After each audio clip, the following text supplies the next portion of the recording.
Saudara, penyerangan brutal di Koperasi BMI Grup Cabang Cirebon di Kecamatan Ajawinangun, Kabupaten Cirebon, Jawa Barat mengakibatkan jatuhnya korban. Tindakan keji pelaku yang merupakan office boy di sana menyasar 4 orang karyawan. Aksi pelaku akhirnya bisa dihentikan oleh sejumlah karyawan lain. Di antara korban, salah satunya meninggal dunia saat menjalani perawatan di rumah sakit. Menurut pihak keluarga, korban bernama Jessica belum sampai 1 tahun bekerja di koperasi tersebut sebagai asesor dan asisten di kantor. Gadis berusia 23 tahun itu meninggal setelah mengalami sejumlah luka dan yang terparah di bagian kepala. Jessica merupakan salah satu saksi kunci saat kejadian. Menurut keluarga, ia melihat ketika pelaku menyerang kepala cabang koperasi tersebut dengan senjata tajam. Pelaku yang diduga panik malah justru beralih menyerang Jessica. Kalau yang paling parah itu di bacokan yang pertama itu di dahi sebelah kiri, terus jari tangan, sabetan parang dari belakang di punggung. Harapan dari pihak keluarga terhadap penanganan kasus ini, Pak? Harus dihukum seberat-beratnya. Sementara itu, korban lain yakni Kepala Koperasi BMI Grup Cabang Cirebon yang mengalami luka serius di bagian badan dan lengan harus mendapatkan perawatan intensif di rumah sakit di RSUD Ajawinangun. Sang kepala cabang diduga merupakan target utama pelaku. Sedangkan 2 orang karyawan lain yang juga terluka menjalani rawat jalan setelah mendapat pengobatan. Penyerangan di kantor Koperasi BMI Grup Cabang Cirebon berawal saat pelaku bernama Rahman membuntuti Kepala Koperasi BMI Grup Cabang Cirebon hingga ruang kerjanya di lantai 2 pada Senin pagi 29 Januari 2024. Saat di ruang kerja korban, pelaku langsung menyerang dengan senjata tajam. Dan di saat bersamaan, pelaku kaget dan panik mendengar jeritan karyawan lain yakni Jessica yang memergokinya. Dan pelaku lalu langsung menyerang Jessica hingga terluka parah. Serangan juga ditujukan pada 2 karyawan lain yang berusaha melawan pelaku. Aksi sadis itu akhirnya bisa dihentikan setelah 5 orang karyawan lain yang juga berada di dalam kantor koperasi berhasil membekuk pelaku. Penyerangan dilakukan pelaku diduga memang sudah direncanakan. Pasalnya, saat kejadian seluruh pintu terkunci di dalam. Di lokasi kejadian ketika itu terdapat 9 karyawan yang masuk sekitar pukul 6.45 pagi waktu Indonesia Barat.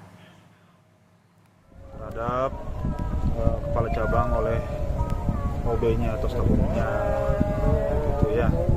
Motif diduga tadi udah dibawa ke polsek, diduga balas dendam. Dikasih terencana karena pintunya semua terkunci. Oh, sebelum melakukan itu? Semua pintu nggak ada yang tahu, karyawan semua masuk tahu terkunci. Oh, disekap ya berarti? Kunci dari luar ya, Pak? Dari dalam. Saat itu sesaat setelah kejadian, polisi menerjunkan tim identifikasi untuk melakukan olah tempat kejadian perkara. Polisi juga langsung menginterogasi pelaku serta menyita sebilah parang sebagai barang bukti dan pakaian pelaku. Sedangkan polisi juga menambah jumlah saksi yang diperiksa. Dari awalnya memeriksa 9 saksi, polisi kemudian juga meminta keterangan saksi kunci yang sebelumnya dirawat karena menjadi salah satu korban pembacokan. Polisi melakukan pendalaman karena 1 korban meninggal dunia. Sementara pelaku bernama Rahman telah ditetapkan sebagai tersangka kasus penyerangan karyawan di Koperasi BMI Grup Cabang Cirebon.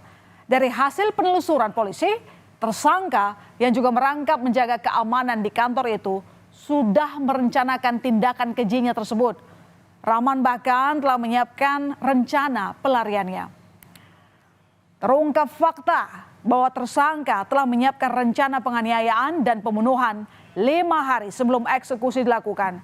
Sementara Minggu 28 Januari 2024 atau 1 hari sebelum kejadian, Rahman membeli sebilah parang berukuran 70 cm dan menyimpannya di salah satu ruangan di koperasi.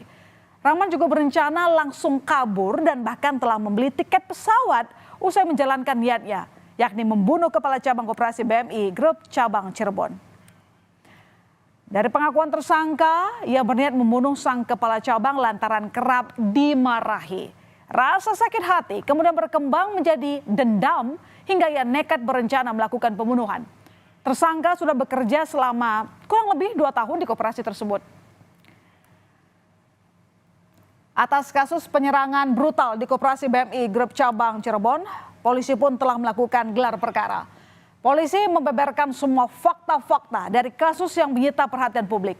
Tersangka yang dijerat pasal berlapis terancam hukuman maksimal 15 tahun penjara. Sedang melaksanakan rapat, bosnya datang, kemudian pelaku mengikuti kepala cabangnya sampai ke ruangan kerjanya, dan pada saat masuk ke kamar mandi, ya, dia langsung melakukan aksinya. Pasal yang disangkakan yaitu pasal 338 dan atau pasal 355 ayat 1 dan 2 dan atau pasal 351 ayat 2 dan 3 Kitab Undang-Undang Hukum Pidana.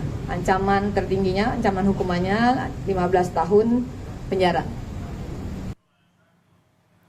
Dengan dalih sakit hati, tersangka nekat melakukan penyerangan yang melukai 3 orang dan menewaskan 1 orang lainnya. Namun apapun alasannya, perbuatan melukai orang lain bahkan hingga menghilangkan nyawa tak dapat dibenarkan. Proses hukum kini masih terus berjalan agar kasus ini bisa dituntaskan dengan seadil-adilnya. Saudara,